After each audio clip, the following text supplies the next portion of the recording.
ओम शांति। 23 अक्टूबर 1970 की अव्यक्त मुरली। मुरली का सार, महारथी बनने का पुरुषार्थ। बाप दादा पूछते, रूहानी ड्रिल आती है? ड्रिल में क्या करना होता है? ड्रिल अर्थात शरीर को जहां चाहे वहां मोड़ सके, और रूहानी ड्रिल अर्थात रूह को जहां जैसे और जब चाहे वहां स्थित कर सके, अर्थात अपनी स्थिति जैसे चाहे वैसी बना सके। इसको कहते हैं रूहानी ड्रिल। जैसे सेना को मार्शल व ड्रिल मास्टर जैसे इशारा देते हैं वैसे ही करते हैं, ऐसे स्वयं ही मास्टर व मार्शल बन जहां अपने को स्थित करना चाहे वहां कर सके। ऐसे अपने आप के ड्रिल मास्टर बने हो। ऐसे तो नहीं कि मास्टर कहे हैंड्स डाउन और स्टूडेंट्स हैंड्स अप करें, मार्शल कहे राइट और सेना करे लेफ्ट। ऐसे सैनिकों व स्टूडेंट्स को क्या किया जाता है? डिसमिस। तो यहाँ भी स्वयं ही डिसमिस हो ही जाते हैं अपने अधिकार से। प्रैक्टिस ऐसी होनी चाहिए जो एक सेकंड में अपनी स्थिति को जहां चाहो वहां टिका सको, क्योंकि अब युद्ध स्थल पर हो। युद्ध स्थल पर सेना अगर एक सेकंड में डायरेक्शन को अमल में ना लाए तो उनको क्या कहा जाएगा? इस रूहानी युद्ध पर भी स्थिति को स्थित करने में समय लगाते हैं, तो ऐसे सैनिकों को क्या कहें? आज बाप दादा पुरुषार्थी महारथी बच्चों को देख रहे हैं। अपने को जो महारथी समझ से वो हाथ उठाओ। थोड़ों ने हाथ उठाया। जो महारथी नहीं है वह अपने को क्या समझते हैं? अपने को घोड़े सवार समझते हैं, वह हाथ उठावे।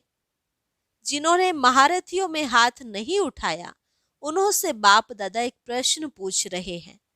अपने को बाप दादा का वारिस समझते हो? जो अपने को घोड़े सवार समझते हैं वह अपने को वारिस समझते हैं? वारिस का पूर्ण अधिकार लेना है व नहीं। जब लक्ष्य पूरा वर्षा लेने का है तो घोड़े सवार क्यों? अगर घोड़े सवार हैं तो मालूम है नंबर कहाँ जाएगा? सेकंड ग्रेड वाले कहाँ आएंगे? इतनी परवरिश लेने के बाद भी सेकंड ग्रेड। अगर बहुत समय से सेकंड ग्रेड पुरुषार्थ ही रहा तो वर्षा भी बहुत समय सेकंड ग्रेड मिलेगा, बाकी थोड़ा समय फर्स्ट ग्रेड में अनुभव करेंगे। सर्वशक्तिमान बाप के बच्चे कहलाने वाले और व्यक्त अव्यक्त द्वारा पालना लेने वाले फिर सेकंड ग्रेड। ऐसे मुख से कहना भी शोभता नहीं है। या तो आज से अपने को सर्वशक्तिमान के बच्चे ना कहलाओ। बाप दादा ऐसे पुरुषार्थियों को बच्चे ना कहकर क्या कहते हैं मालूम है? बच्चे नहीं, कच्चे हैं। अभी तक भी ऐसा पुरुषार्थ करना बच्चों के स्वमान लायक नहीं दिखाई पड़ता है। इसलिए फिर भी बाप दादा कहते हैं कि बीती सो बीती करो, अब से अपने को बदलो। महारथी बनने लिए सिर्फ 2 बातें याद रखो। कौन सी? एक तो अपने को सदैव साथी के साथ रखो। साथी और सारथी, वह है महारथी। पुरुषार्थ में कमजोरी के 2 कारण हैं। बाप के स्नेही बने हो लेकिन बाप को साथी नहीं बनाया है। अगर बाप दादा को सदैव साथी बनाओ तो जहां बाप दादा साथ हैं वहां माया दूर से मूर्छित हो जाती है। बाप दादा को अल्प समय के लिए साथी बनाते हैं, इसलिए शक्ति की इतनी प्राप्ति नहीं होती है। सदैव बाप दादा साथ हो तो सदैव बाप दादा से मिलन मनाने में मगन हो, और जो मगन होता है उसकी लगन और कोई की तरफ लग ना सके। शुरू शुरू में बाप से बच्चों का क्या वायदा हुआ है? तुम्ही से खाऊं, तुम्ही से बैठूं, तुम्ही से रूह को रिझाऊं। यह अपना वायदा भूल जाते हो। अगर सारे दिन में हर कार्य बाप के साथ करो तो क्या माया डिस्टर्ब कर सकती है? बाप के साथ होंगे तो माया डिस्टर्ब नहीं करेगी, माया का डिस्ट्रक्शन हो जाएगा। तो भले बाप के स्नेही बने हो, लेकिन साथी नहीं बनाया है, हाथ पकड़ा है, साथ नहीं लिया है। इसलिए माया द्वारा घात होता है। गलतियों का कारण है गफलत। गफलत गलतियां कराती है। अगर रूह को ना देख रूप तरफ आकर्षित होते हैं तो समझो मुर्दे से प्रीत कर रहे हैं। मुर्दे से प्रीत रखने वाले को समझना चाहिए कि हमारा भविष्य मुर्दा घाट में कार्य करने का है। जिस समय ऐसा संकल्प भी आए तो मुर्दा घाट का पाठ समझो। सभी को कहते हो ना, एम और ऑब्जेक्ट को सामने रखो। तो जो भी कार्य करते हो, जो भी संकल्प करते हो, उसके लिए भी लक्ष्य और प्राप्ति अर्थात एम ऑब्जेक्ट सामने रखो। सर्वशक्तिमान बाप वरदाता से अपना कल्प कल्प इसी पाठ का वर्षा लेने के लिए आए हो। मुर्दे को सुरजीत करने वाले मुर्दा घाट में पाठ नूंदने लिए आए हैं।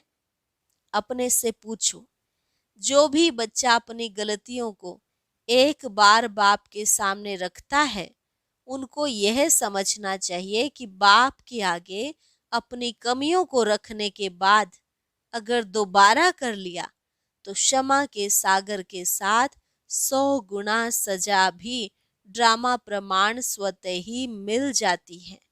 अपने को 100 गुना सजा से बचाने लिए सदैव बाप दादा को अपने सामने रखो। हर कदम बाप दादा को फॉलो करते चलना है। हर संकल्प को, हर कार्य को अव्यक्त बल से अव्यक्त रूप द्वारा वेरीफाई कराओ। जैसे साकार में साथ होता है तो वेरीफाई कराने बाद प्रैक्टिकल में आते हैं, वैसे ही बाप दादा को अव्यक्त रूप से सदैव सम्मुख व साथ रखने से हर संकल्प और हर कार्य वेरीफाई कराकर फिर करने से कोई भी व्यर्थ विकर्म नहीं होगा। कोई द्वारा भी कोई बात सुनते हो तो बात के साज में ना जाकर राज को जानो। राज को छोड़ साज को सुनने से नाजुकपना आता है। कभी भी नहीं सोचो कि फलाना ऐसे कहता है तब ऐसा होता है, लेकिन जो करता है सो पाता है, ये सामने रखो। दूसरे के कमाई का आधार नहीं लेना है, न दूसरे की कमाई में आंख जानी चाहिए, जिस कारण ही ईर्ष्या होती है।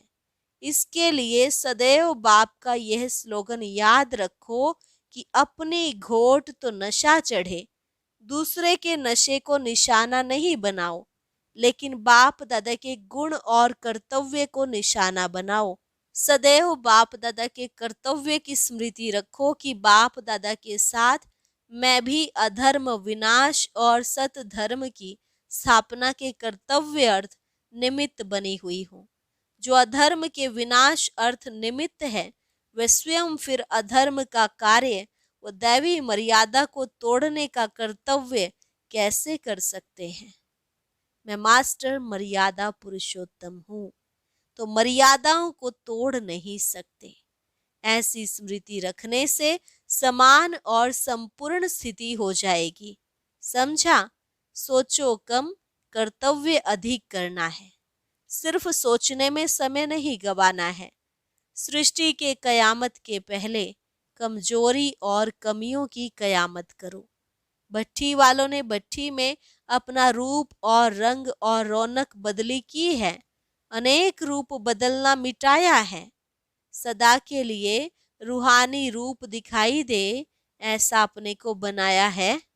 उलझनों का नाम निशान न रहे, ऐसे अपने को उज्जवल बनाया है। अल्पकाल के लिए प्रतिज्ञा की है, व अंतकाल तक प्रतिज्ञा की है। अपनी पुरानी बातों को, पुराने संस्कारों को ऐसे परिवर्तन में लाना है जैसे जन्म परिवर्तन होने के बाद पुराने जन्म की बातें भूल जाती हैं। ऐसे पुराने संस्कारों को भस्म किया है, वो अस्थियां रख दी हैं। अस्थियों में फिर से भूत प्रवेश हो जाता है। इसलिए अस्थियों को संपूर्ण स्थिति के सागर में समा के जाना है, कहाँ छिपा कर ले नहीं जाना। नहीं तो अपनी अस्थियां स्थिति को परेशान करती रहेंगी। संकल्पों की समाप्ति करनी है। अच्छा, तुम हर एक बच्चे को पुरुषार्थ करना है तख्त नशीन बनने का, ना कि तख्त नशीन के आगे रहने का। तख्त नशीन तब बनेंगे जब अब समीप बनेंगे।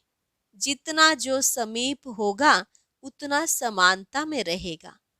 तुम बच्चों के नयनों को कोई देखे तो उनको मुक्ति, जीवन मुक्ति का रास्ता दिखाई दे। ऐसे नयनों में जादू हो तो आपके नयन कितनी सेवा करेंगे। नयन भी सर्विस करेगा तो मस्तक भी सर्विस करेगा। मस्तिष्क क्या दिखाता है? आत्माओं को बाप। आपके मस्तिष्क से बाप का परिचय हो, ऐसी सर्विस करनी है। तब समीप सितारे बनेंगे। जैसे साकार में बाप को देखा, मस्तक और नयन सर्विस करते थे। मस्तिष्क में ज्योति बिंदु रहता था, नयनों में तेज त्रिमूर्ति के याद का। ऐसे समान बनना है।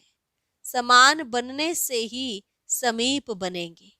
जब आप स्वयं ऐसी स्थिति में रहेंगे तो माया क्या करेगी? माया स्वयं खत्म हो जाएगी।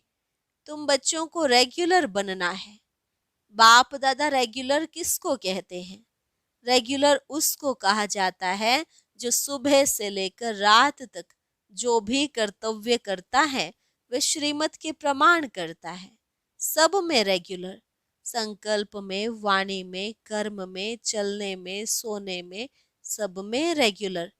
रेगुलर चीज अच्छी लगती है। जितना जो रेगुलर होता है उतना दूसरों की सर्विस ठीक कर सकता है। सर्विसेबल अर्थात एक संकल्प भी सर्विस के सिवाय ना जाए।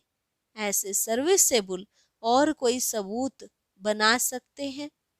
सर्विस केवल मुख की ही नहीं, लेकिन सर्व कर्मेंद्रियां सर्विस करने में तत्पर हो। जैसे मुख बिजी होता है, वैसे मस्तिष्क, नयन सर्विस में बिजी हो। सर्व प्रकार की सर्विस कर सर्विस का सबूत निकालना है। एक प्रकार की सर्विस से सबूत नहीं निकलता, सिर्फ सराहना करते हैं। चाहिए सबूत तो सबूत देने लिए सर्व प्रकार की सर्विस में सदा तत्पर रहना है। सर्विसेबल जितना होगा वैसा आप समान बनाएगा, फिर बाप समान बनाएगा। अच्छा,